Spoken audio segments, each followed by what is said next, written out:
Mungkin ada yang baru pertama sekali hadir dalam ibadah ini. Terima kasih, kami menyambut dengan sukacita. Kiranya boleh hadir lagi di ibadah berikutnya.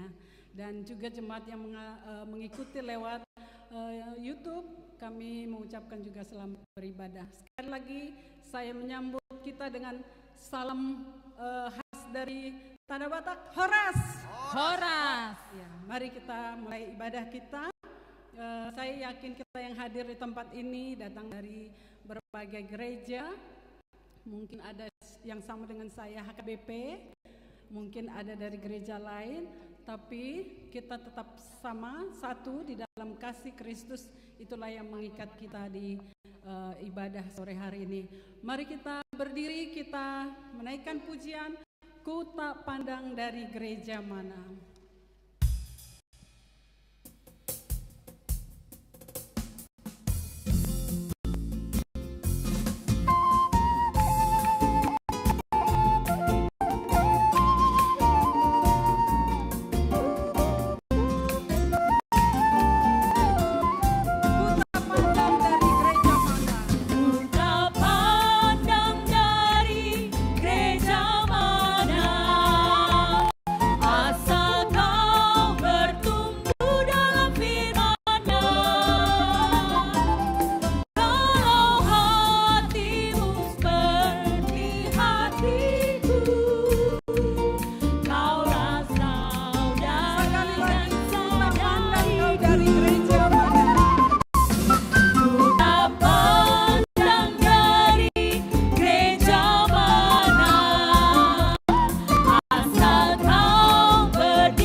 Jemaat yang dikasihi oleh Tuhan, kita akan masuk dalam ibadah. Sebelumnya mari kita masuk dalam saat teduh.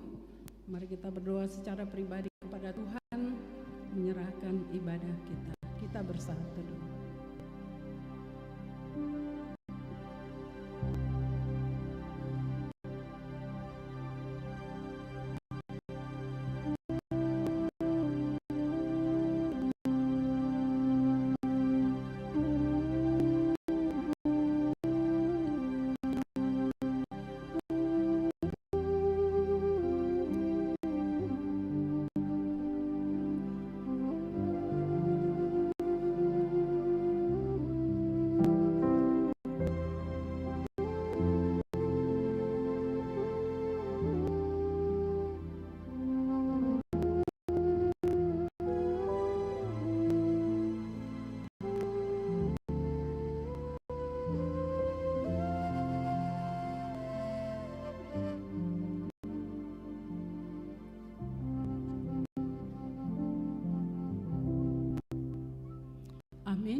Pujilah Tuhan, hai segala bangsa, megahkanlah Dia, hai segala suku bangsa, sebab kasih-Nya hebat atas kita dan kesetiaan Tuhan untuk selama-lamanya.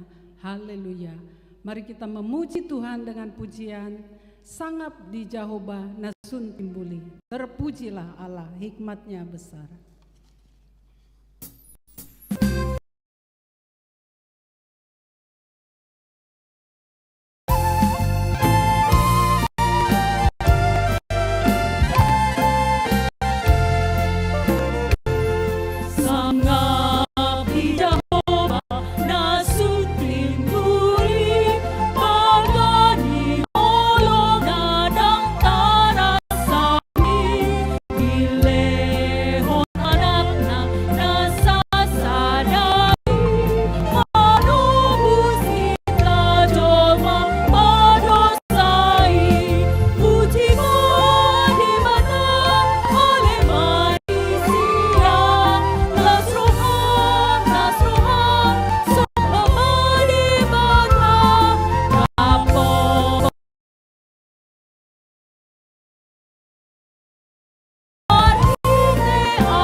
Biarlah kebaktian yang kudus ini akan terjadi demi nama Allah Bapa yang Maha Kuasa, pencipta langit bumi dengan segala isinya, dan di dalam Yesus Kristus anaknya yang tunggal Tuhan kita, di dalam persekutuan kasih, di dalam rohnya yang kudus. Kiranya Tuhan Allah Tritunggal yang Esa memberkati dan berkenan untuk ibadah yang kita persembahkan kepadanya pada sore hari ini. Amin.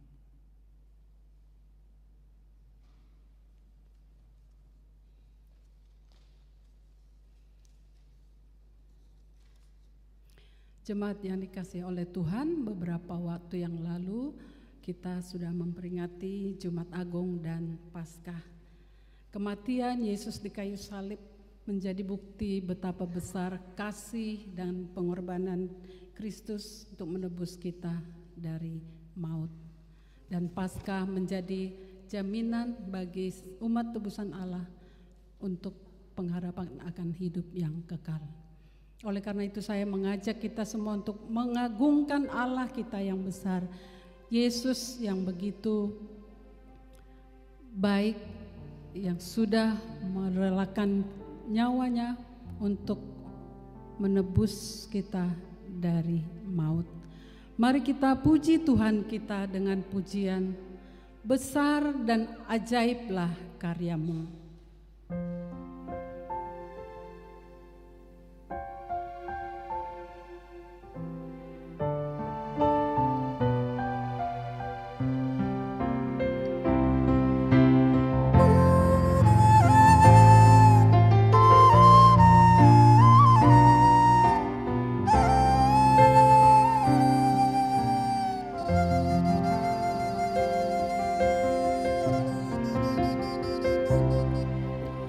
Besar dan ajaiblah karya-Mu,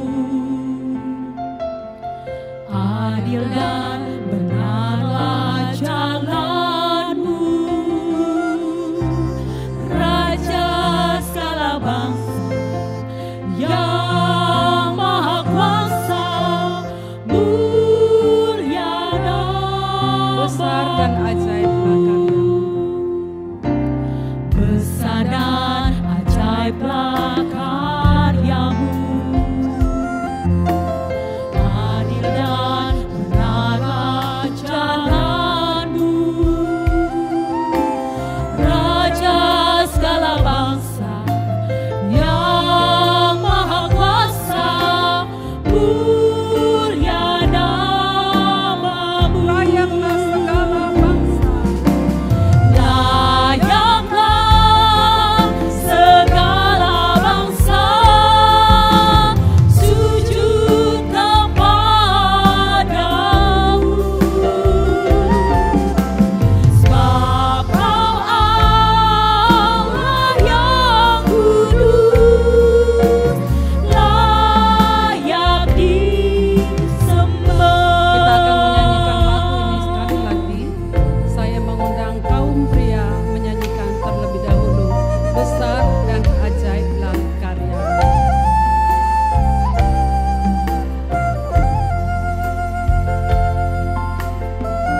Kaum pria, hanya pria.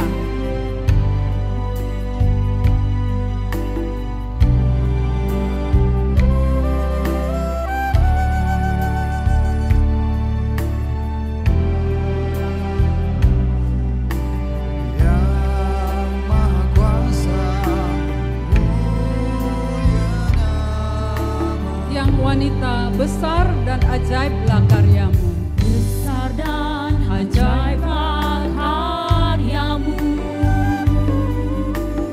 adil dan benarlah jalan-Mu, Raja segala bangsa yang maha kuasa, mulia nama-Mu. Layaklah segala bangsa, Layaklah segala bangsa sujud kepadamu, sebab Kau Allah yang kudus, layak disembah. Layaklah segala bangsa sujud kepadamu,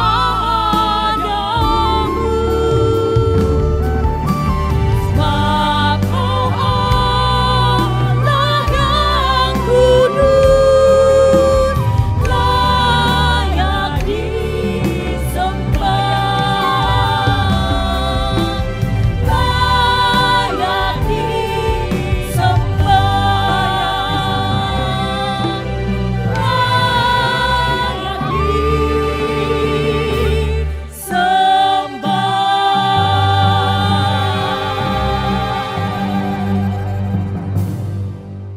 Bapak Ibu jemaat yang dikasihi oleh Tuhan, kita masuk dalam pembacaan ayat Alkitab.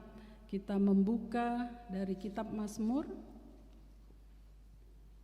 24 ayat yang pertama hingga ayat yang ke-10. Kita akan membaca secara bergantian.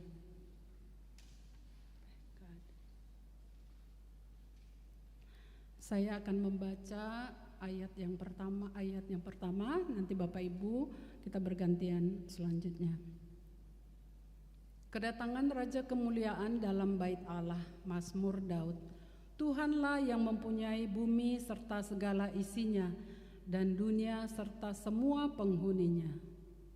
Sebab dialah yang mendasarkannya di atas lautan dan menegakkannya di atas sungai-sungai. Siapakah yang boleh naik ke atas gunung Tuhan? Siapakah yang boleh berdiri di tempatnya yang kudus? Orang yang bersih tangannya dan murni hatinya, yang tidak menyerahkan dirinya kepada penipuan dan yang tidak bersumpah palsu. Dialah yang akan menerima berkat dari Tuhan dan keadilan dari Allah penyelamatnya. Itulah angkatan orang-orang yang menanyakan Dia, yang mencari wajah-Mu, ya Allah, ya Allah. Angkatlah kepalamu, hai pintu-pintu gerbang, dan terangkatlah kamu, hai pintu-pintu yang berabad-abad, supaya masuk Raja Kemuliaan. Siapakah itu Raja Kemuliaan? Tuhan jaya dan perkasa, Tuhan perkasa dalam peperangan. Angkatlah kepalamu, hai pintu-pintu gerbang, dan terangkatlah kamu, hai pintu-pintu yang berabad-abad, supaya masuk Raja Kemuliaan. Siapakah Dia Raja Kemuliaan itu? Tuhan semesta alam, Dialah Raja Kemuliaan. Demikian pembacaan firman Tuhan. Kita akan menyaksikan kesaksian pujian dari mahasiswa STT Trinity Parapat.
Tema kita hari ini adalah Kristus, pengharapan akan kemuliaan.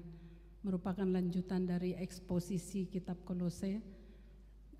Buku Kolose, kitab Kolose yang pertama ayat 24 hingga Kolose 2 ayat 1 hingga 5. Mempersiapkan kita mendengarkan firman Tuhan. Mari kita angkat pujian Maha Kasih yang Ilahi.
Tuhan, secara khusus sekarang kami menyediakan pikiran dan hati kami untuk mendengarkan dan meresponi akan pemberitaan firman Tuhan. Tuhan tolong, oleh karena kami sangat terbatas dan kami tahu mungkin pikiran kami masih untuk memikirkan hal-hal yang lain. Bahkan tidak mustahil di antara kami yang datang di dalam ibadat ini pun sangat terbeban dengan persoalan-persoalan di dalam hidup mereka yang masih belum selesai, Tuhan. Sehingga tidak mustahil kami hadir di sini, tetapi pikiran kami bisa ke tempat lain. Tuhan, kiranya Roh Kudus bekerja dengan leluasa sehingga boleh menuntun pikiran dan bahkan hati kami pada saat kami mencoba untuk memahami akan kebenaran daripada firman Tuhan. Tolong kami semua yang lemah ini, Tuhan, oleh karena hanya di dalam nama Tuhan Yesus Kristus yang adalah Tuhan dan Juru Selamat kami sudah berdoa. Amin. Silakan duduk. Jadi saudara, saya secara khusus diminta untuk mengkhotbahkan mungkin lanjutan daripada apa yang sudah pernah dikhotbahkan di tempat ini ya. Jadi dari 13 surat Paulus, salah satunya adalah kepada jemaat di Kolose. Kolose pasalnya yang pertama, mulai ayatnya yang ke-24. Sekarang aku bersukacita bahwa aku boleh menderita karena kamu, dan menggenapkan di dalam tubuhku apa yang kurang pada pemberitaan Kristus. Ini aneh sekali, saudara. Jadi menggenapkan di dalam tubuhku apa yang kurang pada penderitaan Kristus untuk tubuhnya, yaitu gereja.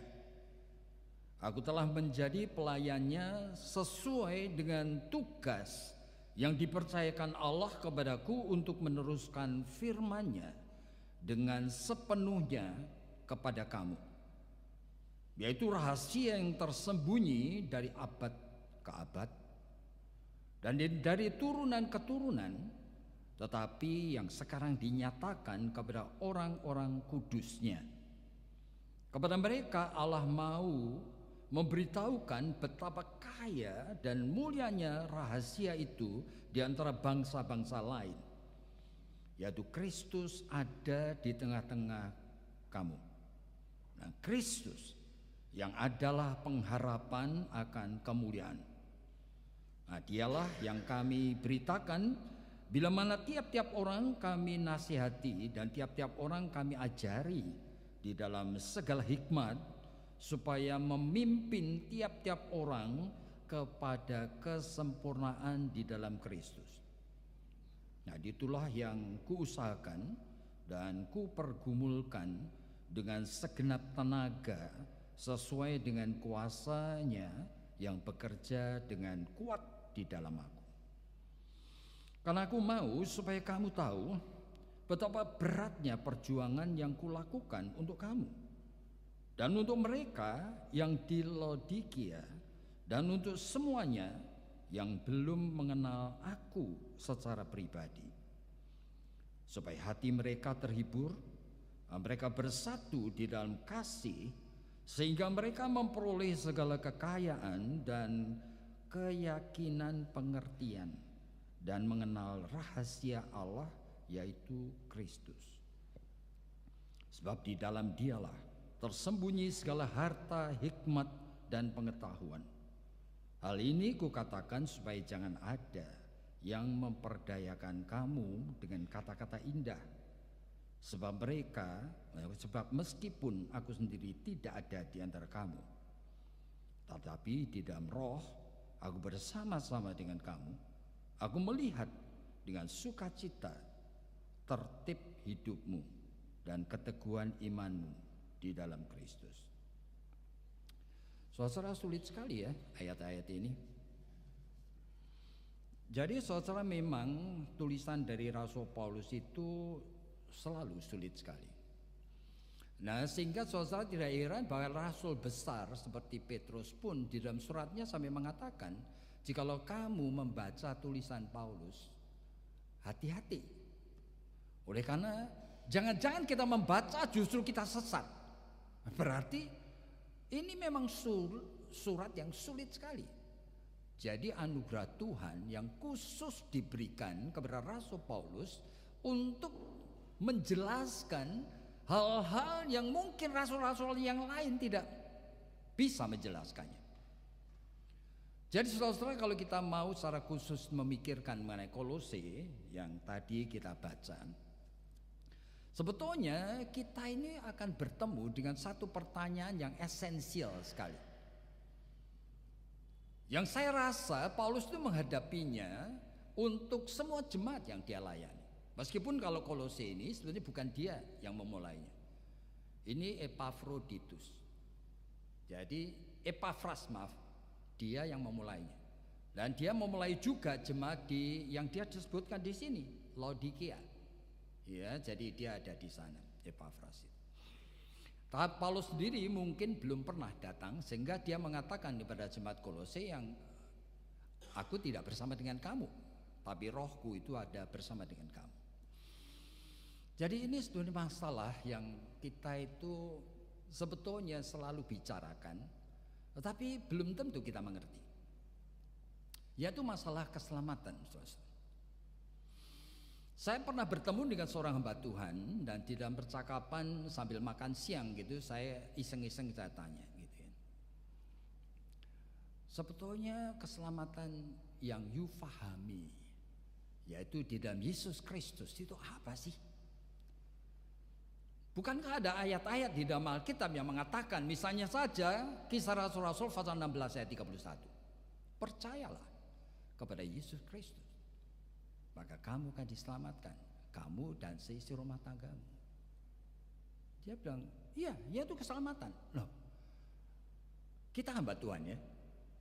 Lalu saya mengatakan, kalau jemaatmu nanya sama kamu, bagaimana aku tahu ya Aku itu kenal Yesus Kristus.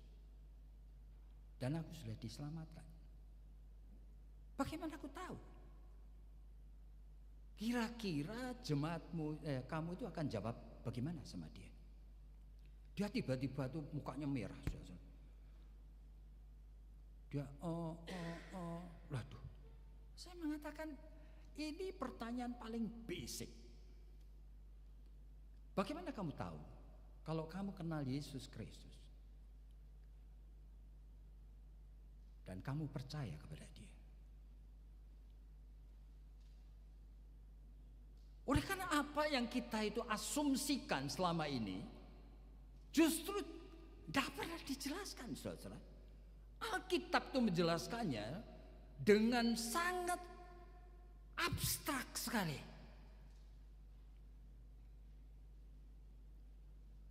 Saudara, ini hal yang basic. Tapi pada saat kita berpikir, kita harus mulai dengan mencoba untuk berani untuk objektif. Apa saudara pernah berpikir siapa Allah sebetulnya yang saudara-saudara itu kenal dan sembah? Tidak ada Allah yang lain yang menyebutkan Allah itu satu, tetapi Bapa, Putra, Roh Kudus. Jadi kalau saudara itu sedang berdoa, itu ngomong-ngomong dengan siapa sih? Apa saudara ngomong dengan Bapa gitu? Lalu imajinasi saudara itu siapa? Allah yang tua gitu, rambutnya putih gitu. Atau you ngomong sama Tuhan Yesus? Lalu imajinasi you adalah gambar Yesus di sekolah minggu itu, yang sekarang kita selalu familiar sekali. Really? You talk to him? Atau boleh enggak kita doa itu ngomong-ngomong sama Holy Spirit, Roh Kudus? Waduh. Banyak orang enggak pernah mikir, saudara. Enggak pernah mikir. Kalau agama lain memang tidak kenal Allah. Coba tanya orang Buddha, enggak punya konsep mengenai Allah. Orang Islam semua menyebut Allah dengan sebutan umum sekali. Allah yang penuh kasih, penuh adil, yang menyediakan nirwana atau surga itu. Asal kamu memenuhi hukum-hukumnya. Tapi who is he? Mereka tidak pernah explain, saudara. Cuma Allah Kristen saja dari Alkitab ini yang sebetulnya mengatakan mengenai Allah yang unik sekali. Oleh karena apa? Bedanya ini dengan agama lain sebetulnya justru di sini. Our God is personal God. You mengerti maksudnya? Pribadi. Dia menciptakan kita mirip dia. Pribadi kita ini.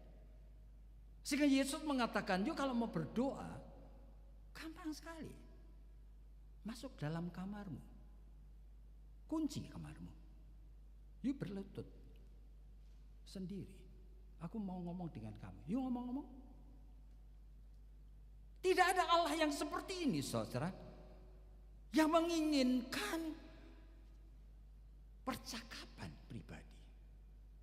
Yang mau omong-omong dengan kamu. Setiap saat. Yesus mengatakan, kamu itu bukan hamba. Hamba itu tidak ngerti kehendak tuannya. You are my friend. You sahabatku. Semua yang aku tahu dari Bapakku, aku akan omong sama kamu. Jadi bagaimana kita tahu kalau saudara-saudara dan saya itu kenal Tuhan Yesus? Kenal Allah Tritunggal yang esa ini. Aneh sekali. Oleh karena Alkitab ini, meskipun buku ini kecil begini, tapi kan terdiri dari 31.121 ayat. Banyak banget, saudara. Ibrani pasal 1 itu mengatakan, melalui buku ini dia memperkenalkan dirinya dengan segala macam cara. Lalu seperti apa? Saudara bisa membayangkan? Dia ketemu Abraham. Abraham kenal dia. Tapi kan tidak dicatat pengenalannya seperti apa. Abraham cuma tahu aja, saya penyembah berhala. Saya tidak bisa menolak panggilan daripada suara, barangkali penglihatan. Oleh karena seringkali dalam perjanjian lama disebutkan teofani. Kadang-kadang dia hadir dalam wujud manusia. Abraham cuma tahunya meresponi dengan memberikan persembahan. Bagaimana dengan anaknya? Bagaimana dengan Yakub? Sama, saudara. Tidak tercatat bagaimana mereka kenal Tuhan. Tetapi Yakub itu bertemu dengan Tuhan, sekarang menjadi seorang yang menantang berkelahi. Loh, kok aneh? Jadi sepanjang malam bergumul di pinggir sungai Yabok, dan Yakub mulai ngeh. Aku tidak akan melepaskan engkau sebelum engkau memberkati aku. Oke, namamu bukan lagi Yakub, Israel. Nah, tetapi siapa dia? Kemudian ini menjadi satu bangsa besar di Mesir. Ribuan tahun tidak pernah muncul Allah tadi. Tidak ada. Tiba-tiba menyuruh orang yang namanya Musa, yang sudah dipersiapkan seperti itu.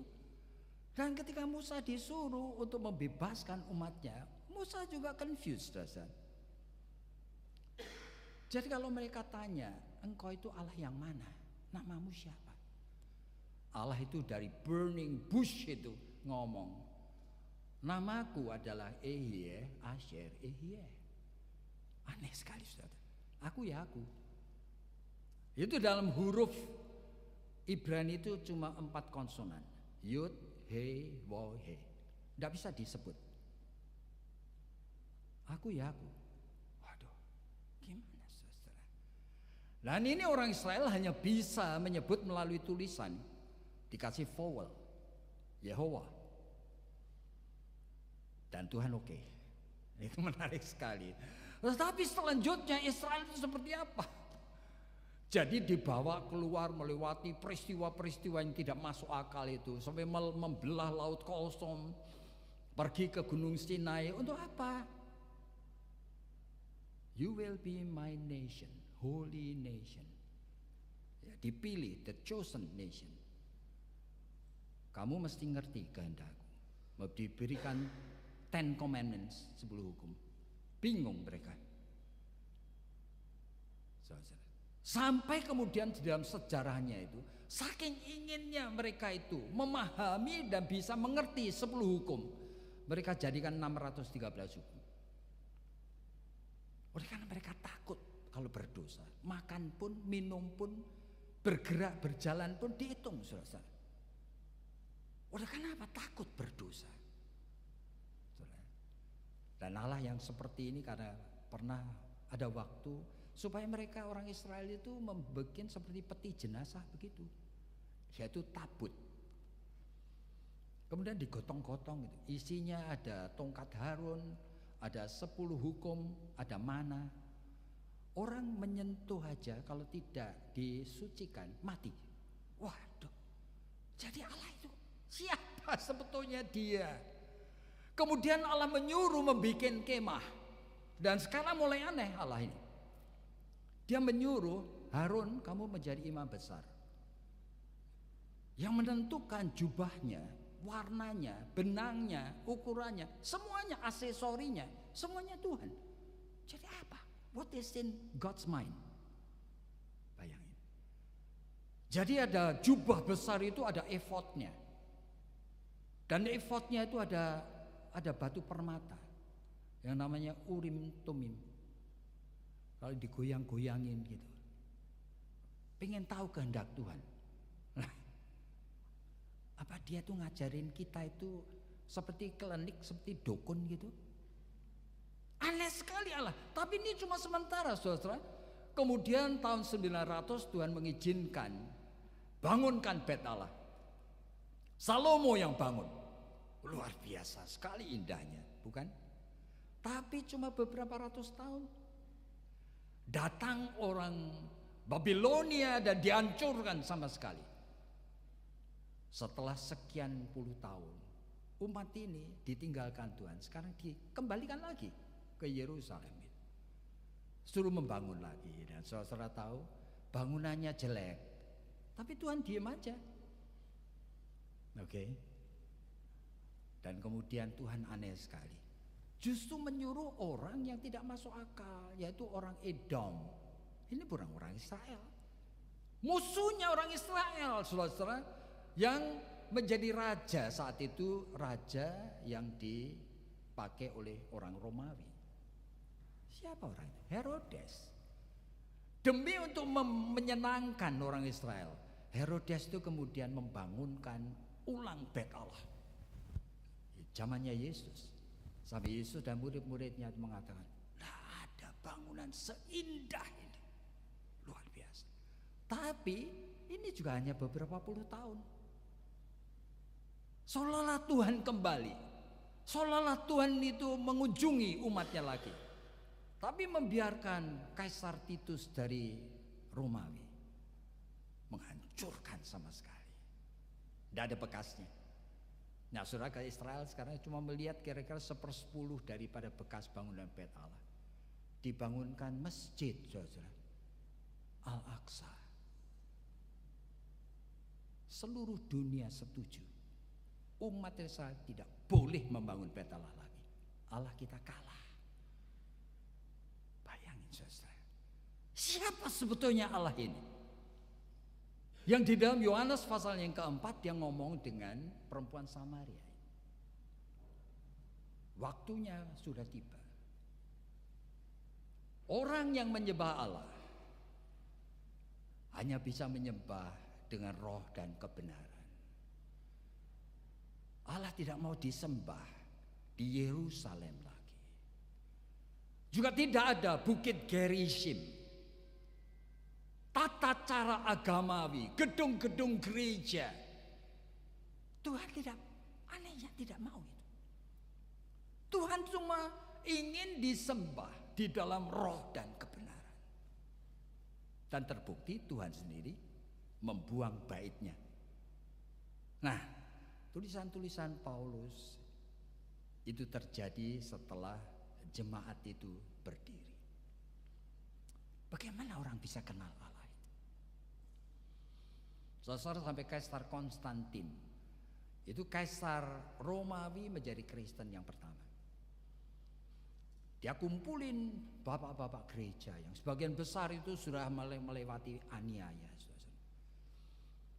Untuk apa kumpul? Tahun 321 di Nisea. Sekarang kamu hamba-hamba Tuhan, jelaskan kepada saya, siapa Allah yang kita sembah di dalam Yesus Kristus ini? Bayangin, saudara.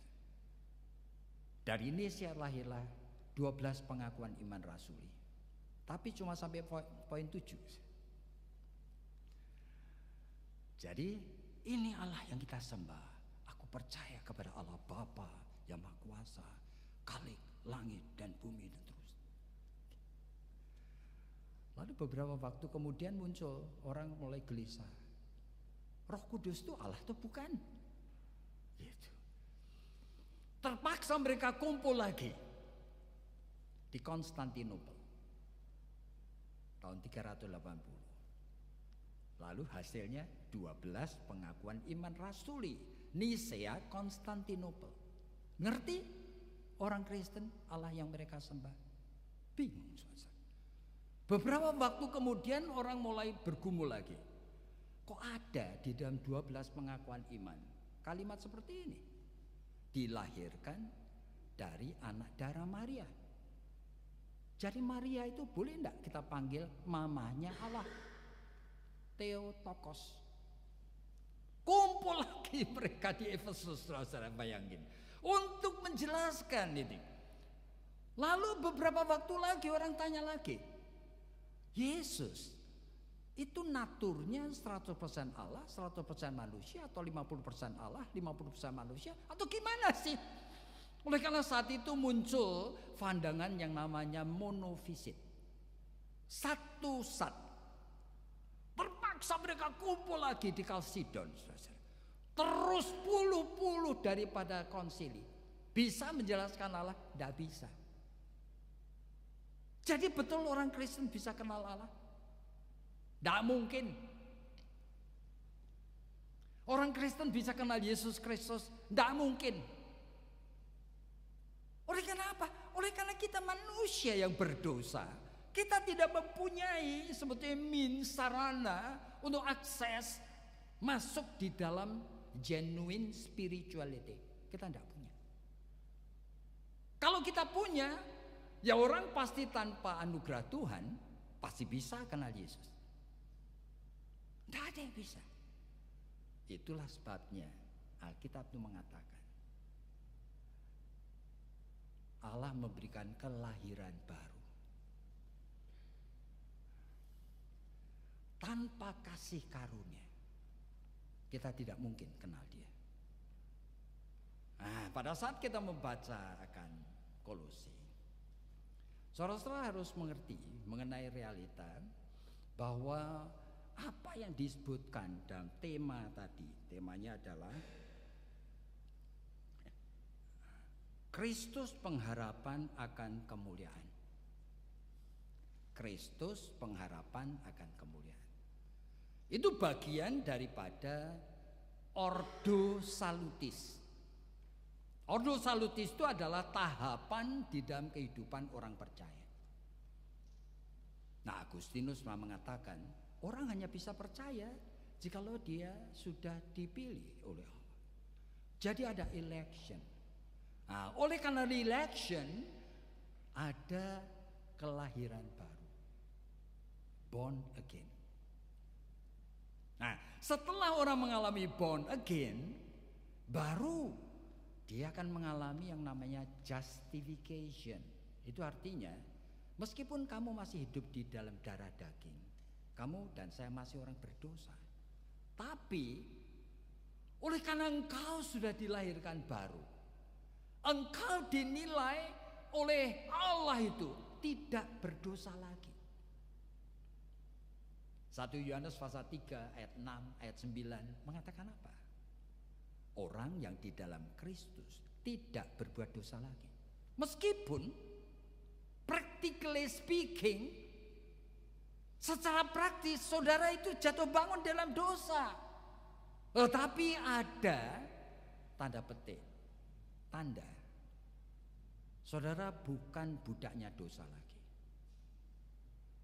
Saudara tidak sengaja berbuat dosa. Saudara membenci dosa. Itu berarti saudara tidak menjadi budaknya dosa lagi. Jadi hidup kita kan seperti itu. Nah, ini persoalannya pada saat kita itu mulai masuk di dalam proses tahapan iman orang percaya. Kita harus tahu apakah kita termasuk orang yang dilahirkan baru. Bagaimana kita tahu? Saudara, saya melihat betapa sulitnya jemaat-jemaat yang menerima suratnya Paulus. Di dalam pengertian saya, mereka terima surat, mereka tidak ngerti.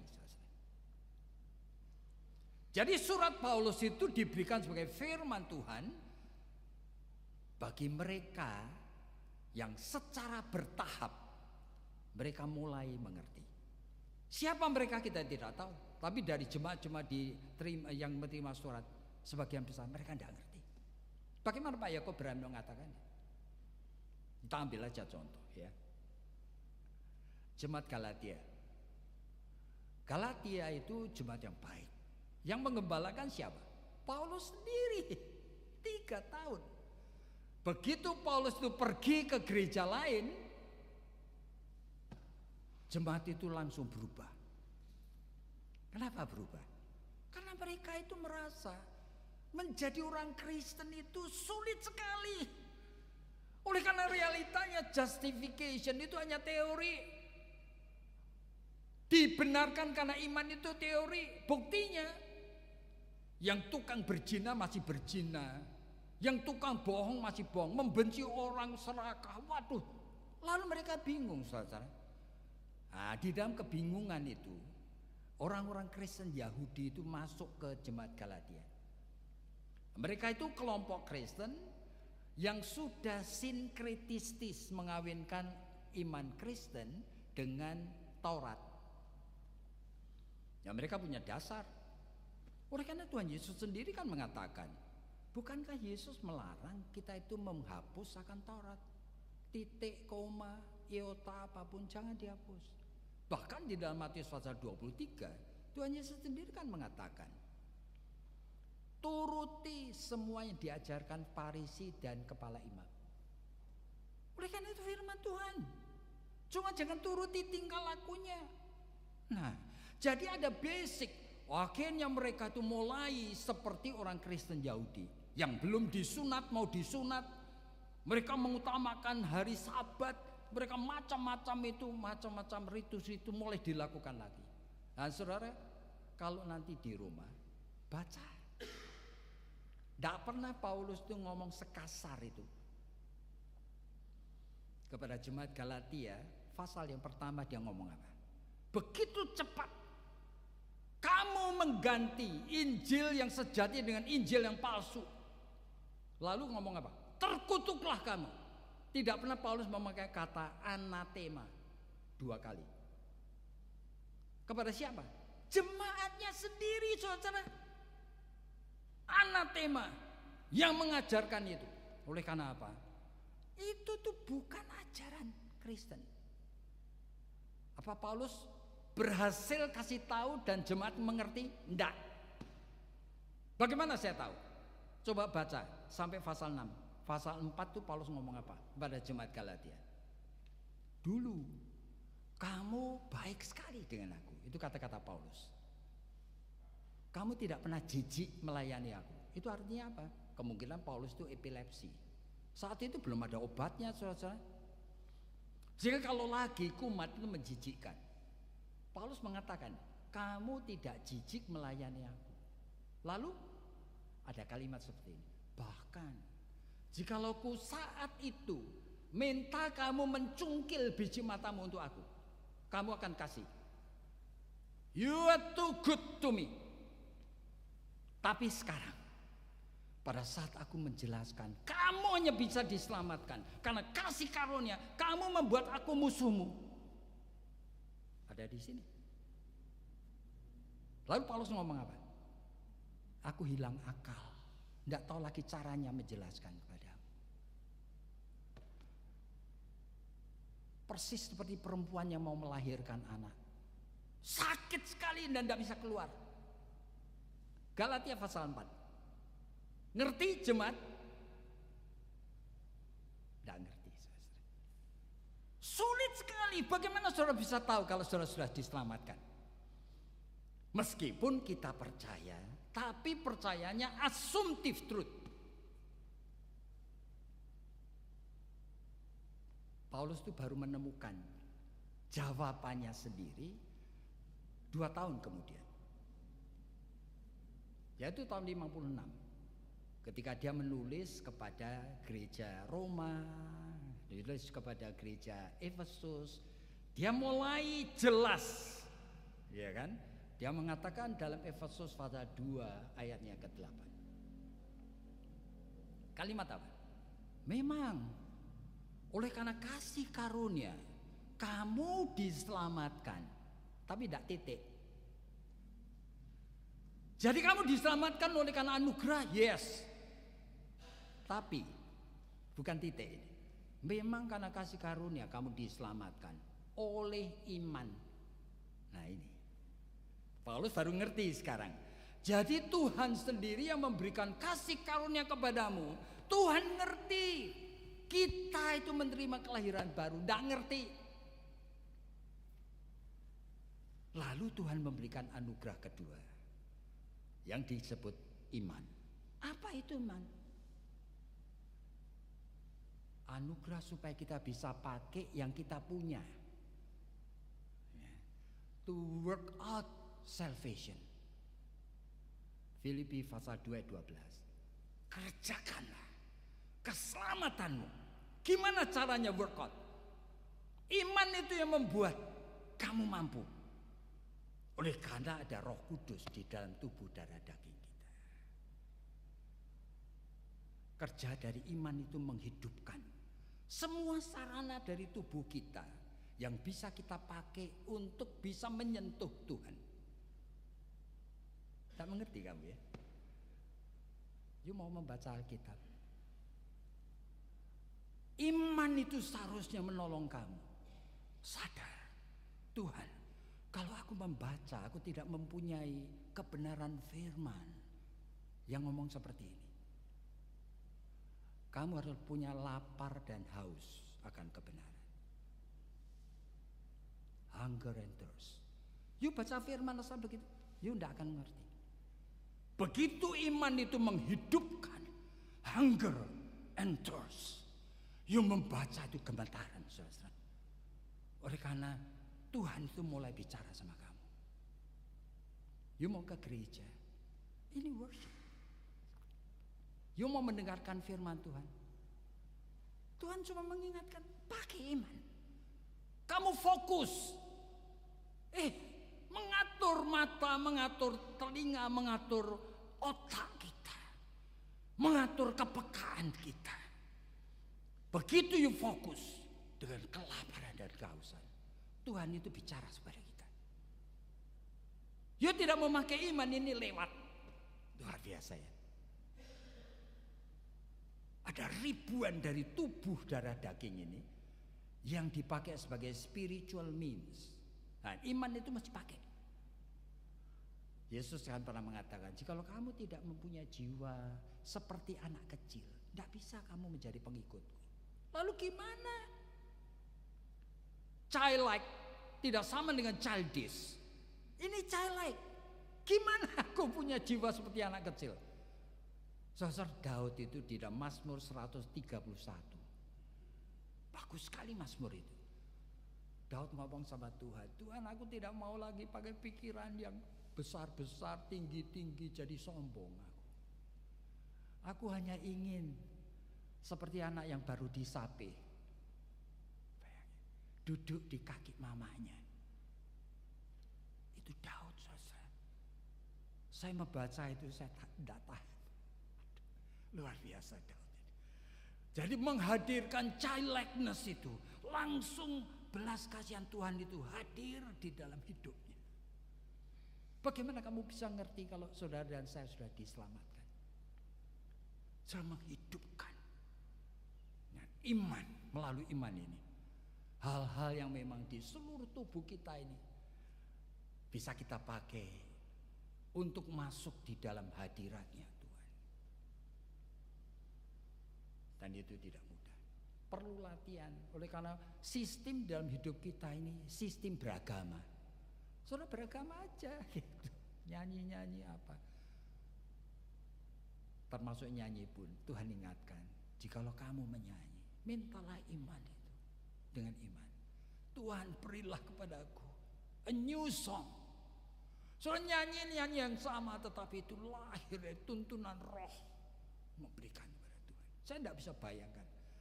Kita sebagian besar kalian kan orang Tapanuli, orang Batak. Suara bagus, suara keras. Kalau nyanyi dengan nyanyian baru itu, mungkin itu akan kaca itu pada tergetar. Saya tidak bisa bayangkan seperti apa. Oleh karena itu yang Tuhan mau. Jadi pada saat saudara itu memiliki yang seperti itu, baru bisa mengerti jikalau Paulus itu ngomong kepada jemaat Kolose. Oleh karena kalau jemaat Galatia, dia itu kemudian oleh karena tidak ngerti, dia kembali ke Taurat. Kolose juga ada ini. Engkau kembali lagi ke Taurat, ada legalisme. Lalu jemaat Kolose bukan cuma itu. Engkau bahkan menyiksa dirimu, ada asketisme. Luar biasa sekali. Bahkan engkau itu sekarang memakai mediator. Kamu menyembah malaikat. Itu ada di sini loh. Nah, seperti menyembah rasul-rasul di orang Katolik itu atau apa begitu loh. Supaya apa? Supaya kalau saya doa ada yang menolong saya. Waduh, Rasul Paulus mengatakan kamu itu sesat. Oleh karena apa? Oleh karena Tuhan Yesus itu sudah menyelesaikan dengan sempurna. Makanya di dalam pasal yang pertama dia menyebutkan mengenai preeminence of Christ. Dia adalah creator. Jadi jangan kamu lupa gitu loh, bahwa dia menciptakan semuanya, oleh dia, untuk dia, bagi dia, semuanya untuk dia. Itu artinya apa? Nah, saudara kita tuh perlu waspada. Pada saat kita kenal Tuhan, sebetulnya itu pengenalan yang esensial itu saudara mengerti apa enggak? Allah adalah Allah yang adil. Manusia berdosa, ya manusia mesti dibinasakan. Tapi Allah yang adil itu tahu manusia tidak mungkin menerima akibat dari dosa, tidak mungkin. Maka demikianlah besar kasih Allah, sehingga diberikannya anaknya yang tunggal. Lalu apa? Oleh karena Allah Tritunggal ini tidak punya anak, saudara, ini satu Allah yang menghadirkan dalam tiga pribadi, tidak punya anak, saudara. Ulangan pasal 6 kan mengatakan Allah itu esa. Jadi ini hanya istilah. Ini bahasa antropomorfistik, bahasa manusia. The firstborn out of God, yang pertama kali keluar dari diri Allah. Itu sama dengan diperanakan, begotten. Pertama kali keluar dari diri Allah apa? Ya firman. Makanya Yohanes 1 mengatakan pada mula adalah firman. Lalu dikatakan firman itu kuasa Allah. Dengan firman Allah menciptakan segala sesuatu. Luar biasa ajaibnya. Saudara kalau mau lihat akan sel-sel di dalam tubuhmu, luar biasa anehnya. Bagaimana saudara terbentuk itu melalui sel pertemuan dengan sperma, luar biasa anehnya saudara. Sampai terbentuk secara bertahap itu, pemecahan daripada sel-sel itu sampai terbentuk wujud manusia di dalam segala kelengkapannya. Nah, Paulus mau mengatakan dialah creator, dialah sustainer yang mendukung seluruh kehidupan supaya tetap hidup di dalam sesuai dengan God purpose. Dan dialah redeemer yang memperdamaikan semua ciptaan yang sudah jatuh dalam dosa ini dengan dirinya. Itu preeminence of Christ. Mengerti jemaat? Kolose tidak mungkin ngerti. Oleh karena ini terlalu ajaib. Hanya mereka yang lahir baru di dalam ordo salutis. Nah, setelah mereka itu masuk di dalam proses, nah, mereka sedang dibentuk menjadi mulai mengerti. Makanya disebutkan dalam Roma pasal 8, orang yang sudah dipilih, disucikan, ya kan, diubah menjadi serupa dengan gambar anaknya. Ya begitu. Supaya apa? Supaya nanti kita itu dipersiapkan untuk kemuliaan. Itu artinya apa? Oleh karena yang disediakan oleh Tuhan ini untuk orang percaya, bukan cuma mengembalikan natur manusia berdosa menjadi image of God yang sempurna, tetapi bersama dengan Bapa menikmati kemuliaan surgawi. Nah, itu proses seperti itu. Lalu bagaimana caranya? Nah, saya melihat Paulus ini bergumul dan dia mencoba untuk menjelaskannya. Yang pertama, ya kita lihat ya, satu bagian ini agak panjang dikit, tidak apa-apa, saudara-saudara ya, lihat ya, ayatnya yang ke-24. Sekarang aku bersuka cita, boleh menderita karena kamu, menggenapkan dalam tubuhku apa yang kurang pada penderitaan Kristus. Masa penderitaan Kristus kurang? Bukan, saudara. Oleh karena sebelumnya dia menyebutkan semuanya sudah sempurna di dalam preeminence. Berarti pada saat Paulus menyebutkan ini mirip seperti pada saat dia bicara kepada jemaat Filipi pasal 3 ayat 10. Dia mengatakan apa? Yang ku kehendaki ikut merasakan kesengsaraan dan penderitaan Kristus. Kenapa? Supaya aku bisa dibangkitkan serupa dengan dia. Untuk apa, saudara? Nah, ini masalah, saudara. Paulus ini menghadapi realita. Sudah dilahirkan baru, sudah pasti diselamatkan, sudah dipakai oleh Tuhan dengan luar biasa, tapi dia menemukan dia masih hidup di dalam tubuh darah daging yang berdosa. Ada 3 istilah. Saudara mudah-mudahan tidak akan lupa seumur hidup. Dosa saudara diampuni. Setuju? Setuju. Dosa saudara ditebus darah Kristus. Setuju? Setuju. Dosa saudara dihapus. Setuju? Tidak setuju. Kenapa begitu, saudara? Saya akan ulangi ya. Dosa saudara diampuni. Yes. Ditebus. Yes. Dihapus. Tidak. Jadi Paulus ini sudah mengalami yang 2 tadi. Dia menjumpai ternyata aku ini masih hidup dengan tubuh darah daging yang berdosa. Roma pasal 7 dia sampai mengatakan, di dalam tubuhku ada 2 macam hukum. Akal budiku aku tahu harus memuliakan Tuhan, tapi ada hukum darah daging yang menyeret aku ke dalam perhambaan dosa. Aku manusia celaka. Siapa yang bisa membebaskan aku dari tubuh maut? Tidak bisa. Saudara melihat surat-surat Paulus 1 Korintus 15, dia ngomong apa? Dibandingkan semua rasul, aku paling berdosa. Ya kita ngerti ya kan? Tapi di dalam Efesus pasal 2 dia ngomong seperti ini. Dibandingkan semua orang Kristen, aku paling berdosa. Jadi setelah sekian tahun dia ngomong, dia makin merasa berdosa.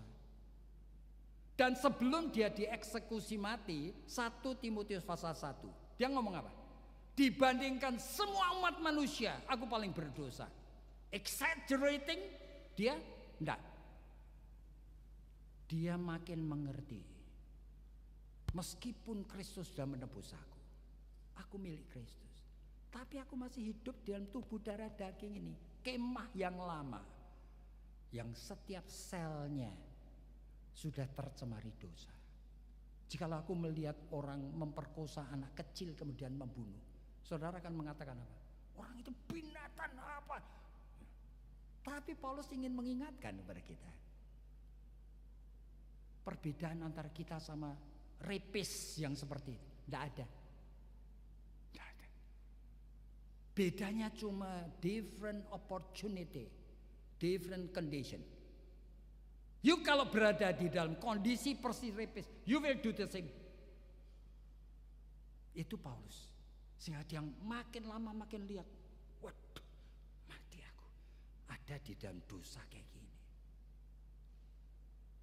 Sekjen PBB yang pernah mati, kemudian mati di Afrika itu, namanya Dag Hammarskjöld. Dia pernah mengatakan, if we are not aware of the animal inside us, kalau kita tidak sadar ada natur binatang, we will be animal indeed. Kita akan menjadi binatang. Jadi itulah yang Paulus mengatakan. Oleh karena apa? Tubuh ini akan dibuang. Tidak akan masuk surga tubuh ini. Pada saat saudara menjadi usianya 90 tahun, 100 tahun, tubuh ini sudah lapuk, sudah pikiran saudara sudah demensia, saudara sudah lupa. Tubuh ini adalah tubuh kemah yang bobrok yang saudara itu masih diam. Dan itulah Paulus mengatakan itu di dalam tadi, aku menggenapi penderitaan Kristus yang masih kurang. Kurang itu bukan oleh karena Kristus kurang menderita, tapi dikaitkan sebagai bagian dari gereja. Aku ternyata itu diberikan duri dalam daging. Oleh karena dengan itu aku boleh menemukan sarana untuk mematikan dosa-dosa di dalam sel-sel tubuhku ini. Bayangin saja. Kesadaran seperti itu. Jadi itulah yang Paulus katakan. Sebelum kita itu masuk di dalam memahaminya, bagaimana kita betul sedang dipersiapkan untuk kemuliaan adalah pertama, mirip Paulus. Kita belajar untuk menderita demi mematikan dosa di dalam tubuh kita. Terpaksa kita menderita. Tidak mungkin orang bisa mematikan dosa tanpa penderitaan. Itu naturnya. Tapi yang terakhir Paulus mengatakan kalimat ini. Hendaklah kamu tetap dalam Kristus. Itu dia mengutip dari Yohanes pasal 15. Yesus mengatakan, kamu itu carang, aku ini pokok anggur. You abide in me. Kamu nempellah. Supaya kamu berbuah banyak. Jadi Paulus mengatakan, kamu tetap di dalam dia. Berakar di dalam dia. Membangun di atas dia. Dan kamu diperlengkapi dengan iman kepadanya. Nah, itulah yang memberikan jaminan kita ada di dalam ordo salutis menuju kepada kemuliaan. Kehidupan Kristen itu kehidupan yang ajaib, saudara. Betapa luar biasanya kita siapa? Boleh ikut masuk sedikit di dalam ruangan seolah-olah Maha Kudus untuk melihat sedikit. Aku harap kita semua nanti pulang berpikir di rumah dan katakan, Tuhan, who am I? Kenapa engkau mati untuk aku? Dan aku diizinkan itu menjadi anak-anakmu. Yang ikut mulai dalam kehidupan di dalam dunia yang berdosa. Aku sudah boleh mencicipi sedikit keajaibanmu, surgamu. Mari kita duduk kepala dan berdoa. Tuhan, kami tahu kami semua lemah. Di dalam kelemahan kami seringkali dengan sengaja memang tidak ingin masuk di dalam suatu proses yang memang Tuhan sediakan. Proses menuju kepada kemuliaan. Tuhan tolong kami supaya kami dengan sukarela dan sukacita dan kami menantikan pimpinan Roh Kudus untuk langkah-langkah selanjutnya di dalam hidup kami ini. Oleh karena hanya di dalam nama Tuhan Yesus Kristus kami sudah berdoa. Amin.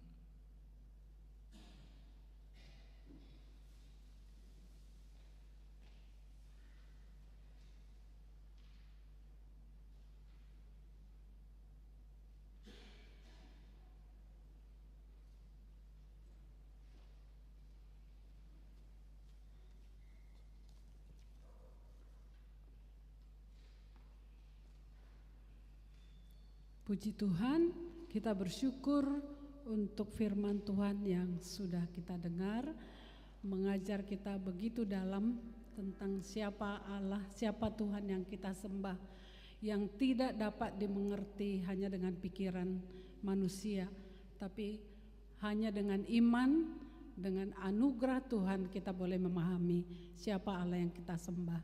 Dan saat ini kita sedang dipersiapkan untuk menuju kepada kemuliaan yang kekal itu.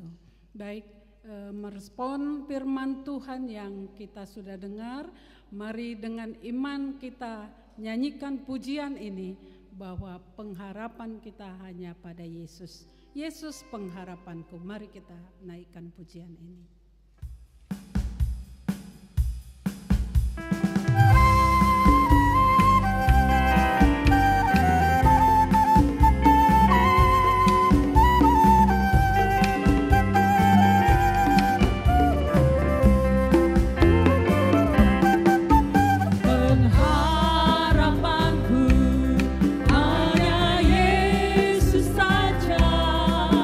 Yang di atas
Christian Singers, Roh Kris 84 SMA Negeri 1 Budi Utomo, kami persilahkan.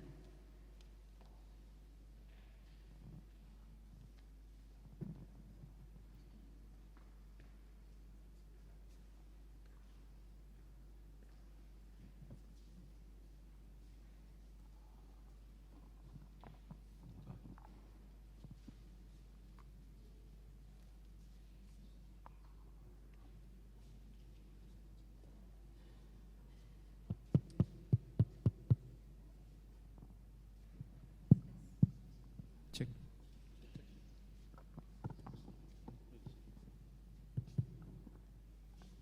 Shalom Bapak Ibu jemaat yang dikasihi Tuhan Yesus Kristus. Kami yang berdiri di sini adalah pada tahun sekitar tahun 81 adalah remaja-remaja yang sudah menerima kasih karunia Allah, menerima anugerah keselamatan dari Tuhan Yesus Kristus. Jadi saat itu kami SMA kami sudah mendapatkan pembinaan, salah satunya adalah dari abang kami tersayang almarhum Abang Mangapul Sagala. Lalu sekitar tahun 82 sebagian dari persekutuan anak-anak persekutuan membuat vokal group dan kami menamakan diri kami Christian Singers. Jadi pada saat kami remaja kami sudah diundang bernyanyi di gereja, di pernikahan dan banyak acara lainnya.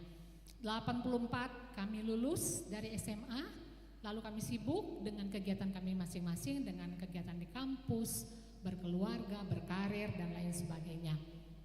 Tapi kami sekitar 8 tahun ini kami punya persekutuan bulanan yang di minggu kedua kami adakan setiap bulan. Dan pada tahun 2024 kami bersemangat kembali untuk bernyanyi, dan kiranya semangat bernyanyi kami hanya bagi kemuliaan Bapa, Putra dan Roh Kudus. Kami akan menaikkan 2 lagu pujian, Because He Lives dan Tiada Beban yang Berat. Kiranya menjadi berkat bagi kita semua.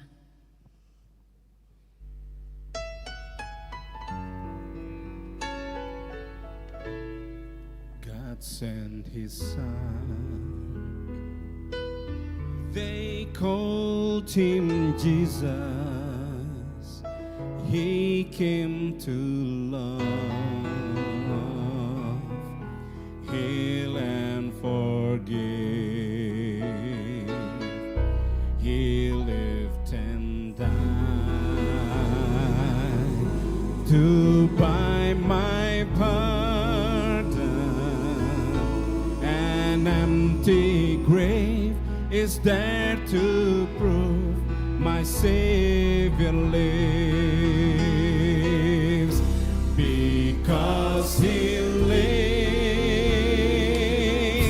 I can face tomorrow. Because He lives, all fear is gone. Because I know He holds the future, and life is worth the living just because He lives. And then one day I'll cross the river. I'll fight last final war with your power.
gunung yang sangat tinggi dihalaukannya, badai hidup yang berat diredakannya, hati yang hancur luluh dihiburkannya. Jika Dia mengatur semua isi dunia, ku tahu Dia pun juga pimpin hidupku. Jika Dia mengatur semua jalan hidupku, ku tahu Dia pun juga pimpin hidupku.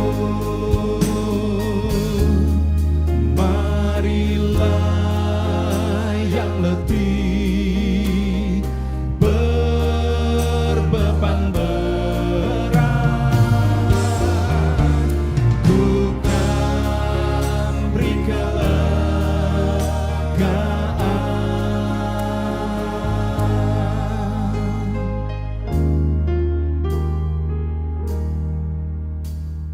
Tiada beban yang berat di dalam Tuhan,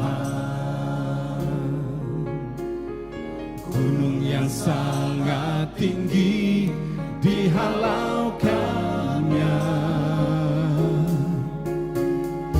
badai hidup yang berat diredakannya, hati yang hancur luluh dihiburkannya.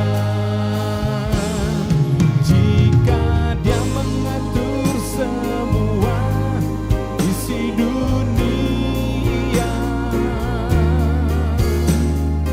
ku tahu Dia pun juga pimpin hidupku. Jika Dia mengatur semua jalan hidupku, ku tahu Dia pun juga pimpin hidupku.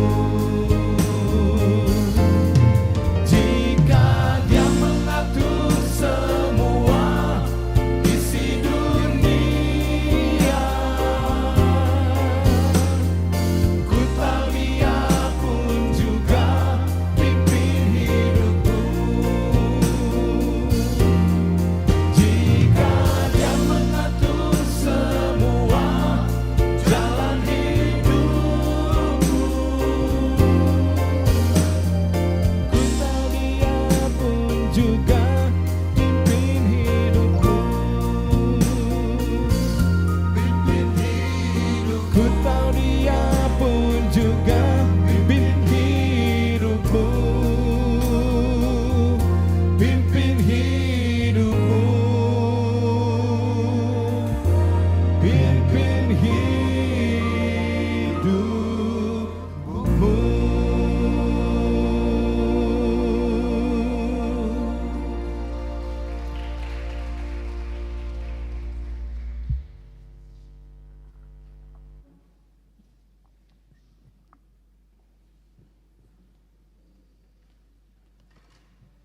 Puji Tuhan, luar biasa. Kita beri sekali lagi tepuk tangan untuk Christian Singer Vokal Group. Terima kasih untuk Bapak Ibu, hanya satu Ibu, Bapak-Bapak dan Ibu, untuk pelayanannya sore hari ini. Tuhan memberkati pelayanan-pelayanan berikutnya dimanapun Bapak-Bapak dan Ibu melayani.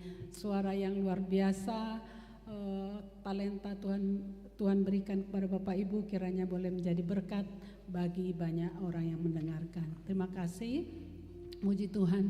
Bapak Ibu jemaat yang dikasihi oleh Tuhan, kita akan memberikan persembahan pada Tuhan. Hari ini ada 2 kantong yang akan diedarkan. Satu untuk mendukung operasional pelayanan KBD, dan 1 kantong lagi diperuntukkan untuk pelayanan misi di beberapa pusat pelayanan misi yang sudah ada di beberapa tempat di Samosir, di Parsuburan, Mentawai. Dan marilah kita mendukung pelayanan ini dengan sukacita. Kiranya pelayanan ini boleh menjadi berkat untuk banyak orang jemaat di kampung halaman kita. Saya akan bacakan firman Tuhan yang mendasari kita dalam memberikan persembahan kita. Mazmur 96 ayat 8 berkata, "Berilah kepada Tuhan kemuliaan namanya, bawalah persembahan dan masuklah ke pelatarannya." Mari kita dengan ucapan syukur kita berikan persembahan kita angkat pujian, "Janji yang manis kau tak kulupakan."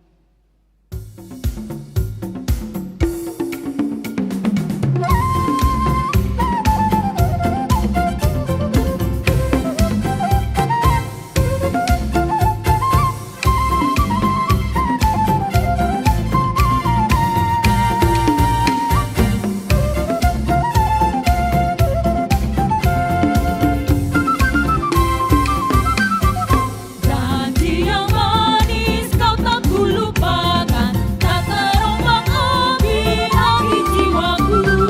Walau lemah hidupku penuh awan, nantikan cerahlah langit di atasku. Kau tidakkan aku lupakan, aku memimpiku, kau tidakkan aku lupakan. Aku penolongmu yang ingat teguh, Padan nauli honang hulu bahon, inohu hapusi lasmaro habi. Todong nandongan dangkar pangasahon, olan Tuhan Yesus saboru sakti. Utuk sohulu bahon, audong manongihon, audong manuhihon.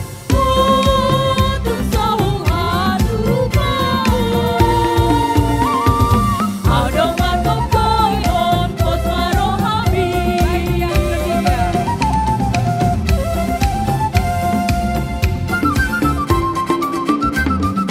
Dan bila pintu sorga dibukakan, selesailah sudah susah dan lelah. Dan ku dengarlah suara mengatakan, hamba yang setiawan mari masuklah. Kau tidakkan aku lupakan, aku memimpiku, kau tidakkan aku lupakan. Aku penolongmu yang ingat teguh. Kita akan mendengarkan pengumuman dan doa syafaat.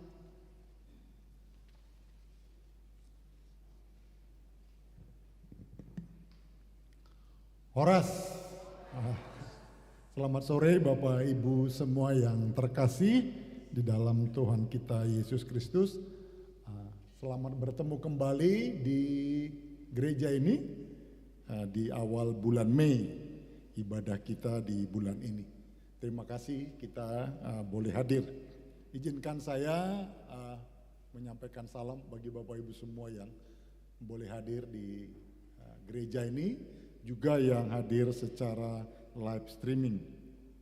Yang pertama, saya mengundang lagi kita semua untuk hadir bulan depan di ibadah minggu kita di bulan Juni, Minggu 7 Juni 2026 pukul 16 WIB di tempat ini di HKBP Menteng Lama dengan tema berakar dalam Kristus. Jadi kita berharap hari ini Bapak Ibu semua boleh hadir lagi dan boleh mengajak lagi saudara-saudara kita yang lain untuk boleh ikut hadir. Yang kedua, hari ini kita bersyukur untuk ibadah kita. Terima kasih untuk hambanya Bapak Pendeta Yakub Susarda, PhD. Terima kasih Bapak untuk pelayanannya hari ini. Kami bersyukur untuk pembelajaran yang luar biasa. Terima kasih Pak. Kemudian untuk MC, untuk Ibu Mas Ronai Baho, singer ada Laura Barasa dan Devi Purba. Keyboard ada Tiroy Siotang, gondang ada Nardi Simamora, dan suling ada Bonggut Sidaputar. Pengisi acara tadi ada dari STT Trinity dan Christian Singer, alumni Rokris 84 dan SMA Negeri 1 Budut. Nah, terima kasih untuk pelayanannya, kiranya Tuhan berkati. Yang kedua, saya ingin menyampaikan beberapa hal tentang STT Trinity. Kemarin tanggal 30 April 2026, STT Trinity telah melakukan judisium terhadap 11 orang mahasiswa yang sudah menyelesaikan studinya. Ada Alexander Manalu, Rian Paul Sianturi, Beni Sidabutar, Raja Hendra Sinabutar, David Situmorang, Erikson Sirait, Detrianus Zai, Juniman Zai, Selovina Sinaga, Efri Yusniar Lumbantoruan, Arian Jani Tambunan. Tuhan kiranya memimpin mereka di tempat pelayanan yang baru. Nah Bapak Ibu, nanti bulan September rencananya akan ada wisuda. Nah Bapak Ibu siapkan waktunya, nanti juga bersamaan dengan itu ada mission trip kita ke Samosir. Jadi Bapak Ibu siapkan waktu, nanti kita akan umumkan lagi rencana berikutnya. Nah Bapak Ibu, yang tadi itu adalah buah dari pelayanan YBD, ada STT Trinity yang sudah berdiri, ini berarti udah 14 tahun, jadi tahun 2012, ini udah tahun 2026, dan kita sudah mewisuda beberapa, dan saat ini sudah melayani di beberapa tempat. Yang kedua, buah dari pelayanan kita adalah Badan Misi Bina Dunia. Nah kemarin kita udah, Badan Misi sudah membuka kembali, ada 3 pusat pelayanan baru di daerah Palipi, Ronggurnihuta, dan Sibuntuan. Sehingga saat ini sudah ada 9 rumah misi yang dilayani oleh alumni dari STT Trinity. Jadi kita bersyukur karena ya saya harus jujur juga bilangnya Bapak Ibu, dari informasi pusat pelayanan kita, ternyata Samosir dan sekitarnya juga mengalami degradasi moral lah saya bilangnya. Jadi kemarin ada adik-adik kita yang mengunjungi Pak Camat di Palipi itu mohon didoakan karena ada anak-anak yang dibully akhirnya bunuh diri Pak. Jadi ternyata kita pikir Samosir itu jauh dari Jakarta sehingga mungkin gak tercemar, faktanya udah tercemar. Kemudian narkoba juga sudah ada, sehingga mereka memang merindukan ada pusat-pusat pelayanan ini boleh berdiri dan boleh menjamah. Mungkin itu juga yang terjadi di berbagai tempat, jadi kita bersyukur ada anak-anak yang dulu mungkin kayak Christian Singer sekali ya, terus meninggalkan kampungnya, ada rumah-rumah yang kosong, dan saat ini rumah-rumah itu lah yang diberikan kepada kita di pusat pelayanan untuk kita boleh gunakan menjadi pos-pos pelayanan kita di dalam menginjili, mengurus anak-anak sekolah, anak SD, SMP, SMA. Jadi sekarang ini rutin Bapak Ibu ada ibadah-ibadah di sekolah-sekolah. Nah adik-adik dari alumni STT lah yang melayani di sana. Jadi kita bersyukur untuk 3 yang baru pos pelayanan yang sudah dibuka, sehingga saat ini ada 9 termasuk yang ada di Mentawai juga. Jadi nanti kita akan berdoa untuk itu. Kemudian kita dukung doa juga untuk rencana yang tadi saya bilang ada wisuda di bulan September dan ada rencana mission trip kita di daerah Samosir. Baik, mungkin aja itu Bapak Ibu. Terima kasih untuk kita semua. Mari kita bersatu dalam doa. Allah Bapa kami yang bertahta di kerajaan surga, kembali kami datang ke hadirat-Mu ya Tuhan, menaikkan syukur, terima kasih kami dan hormat kami kepadamu ya Tuhan, untuk kesetiaan Tuhan yang sudah menemani, menyertai, bahkan memeliharakan kehidupan kami. Di sore hari yang indah ini kami kembali bersyukur untuk satu kesempatan lagi boleh bersama-sama beribadah, memuji, memuliakan Tuhan. juga mendengarkan firman. Terima kasih Bapa untuk firman yang kami sudah boleh baca. Tidak gampang, bahkan sulit, tapi bersyukur anugerah Tuhan.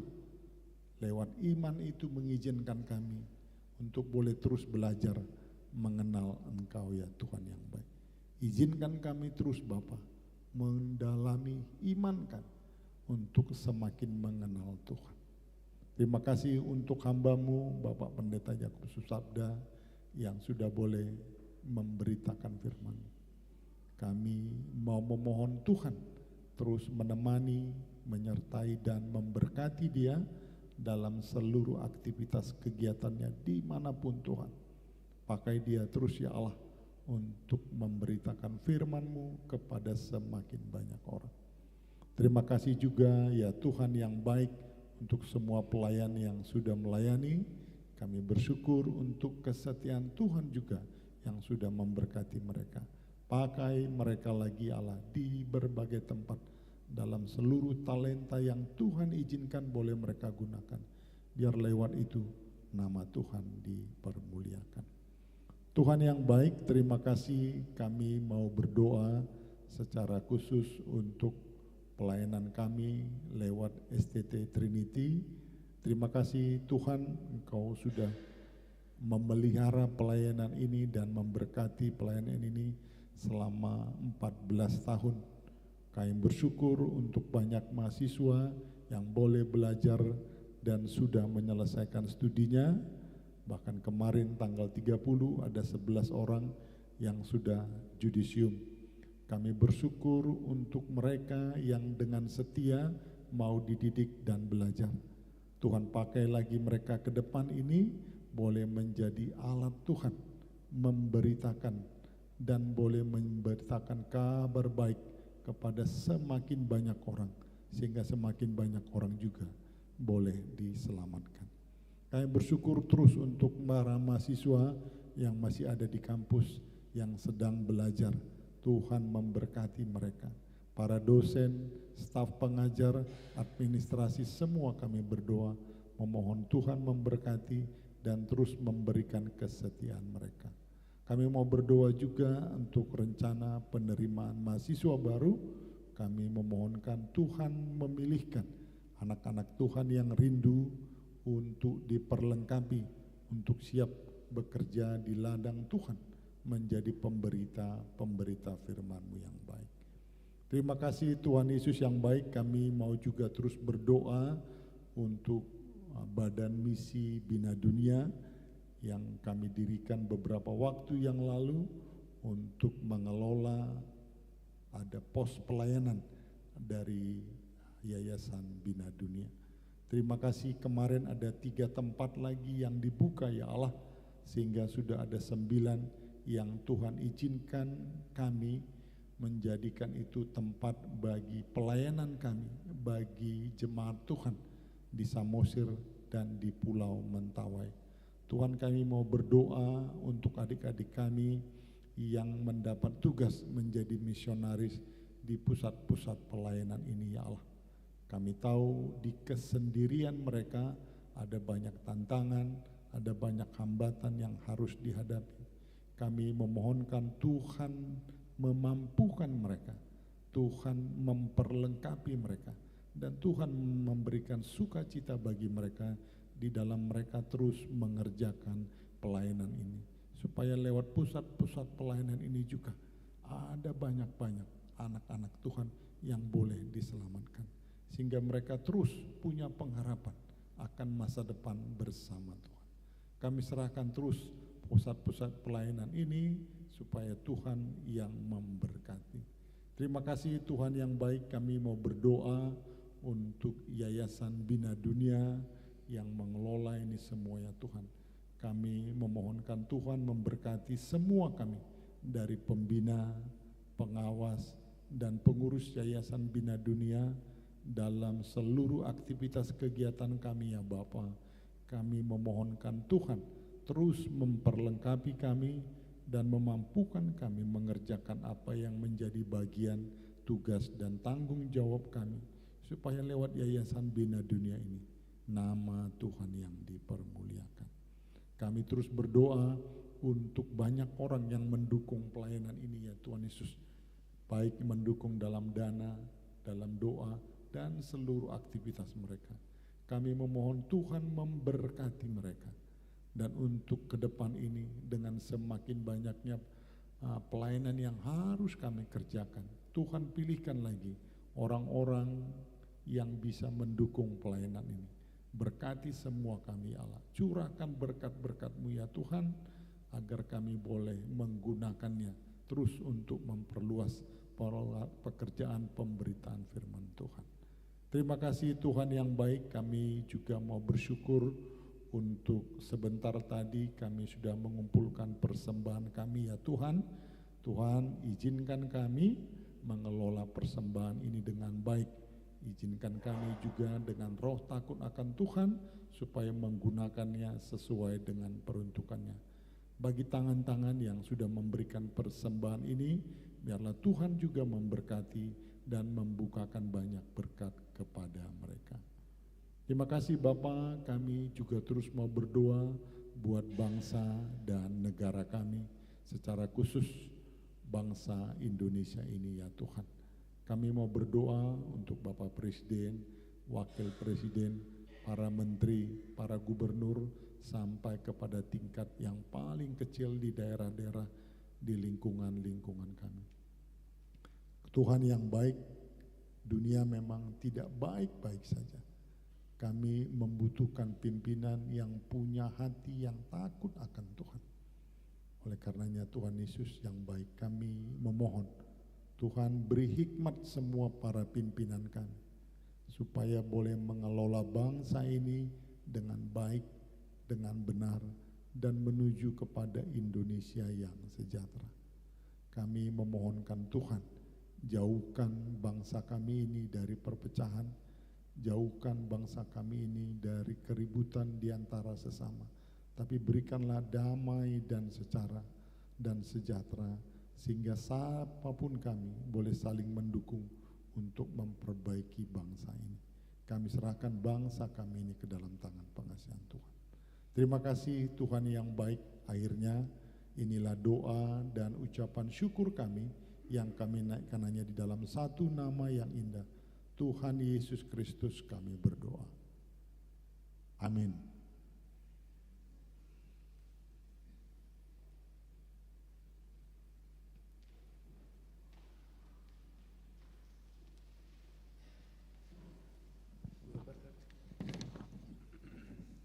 Bapak Ibu, jemaat yang dikasihi oleh Tuhan, kita akan mengakhiri ibadah kita sore hari ini. Mari kita naikkan pujian penutup ini sebagai pernyataan iman kita bahwa kita adalah orang-orang yang sudah dicatat di dalam kitab kehidupan. Bila bunyi sangkakala, nama kita ada di sana di buku kehidupan. Dengan bangkit berdiri, dengan iman kita naikkan pujian ini. Bila bunyi sangkakala, aku ada.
Tuhan, kami sudah mengakhiri akan ibadah kami, dan kami akan pulang kembali ke rumah kami masing-masing, masuk di dalam kehidupan kami seperti biasanya.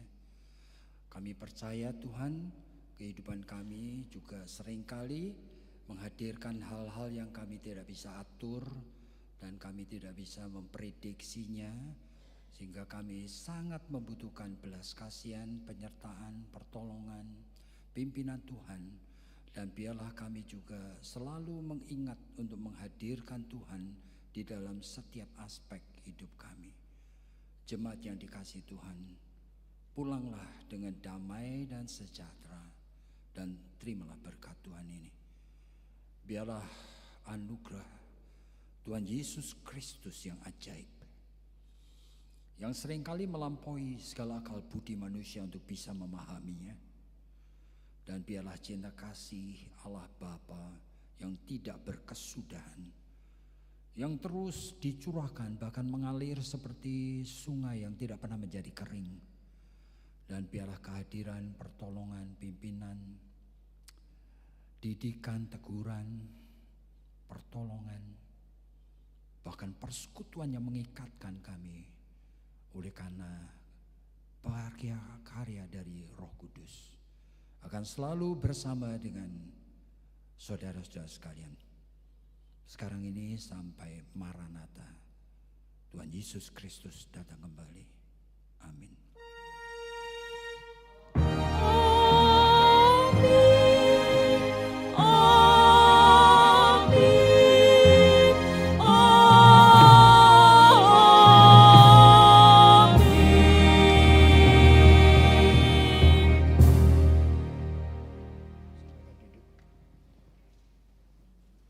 Silakan duduk Bapak Ibu, ibadah kita sudah selesai, silakan bersaat teduh sejenak.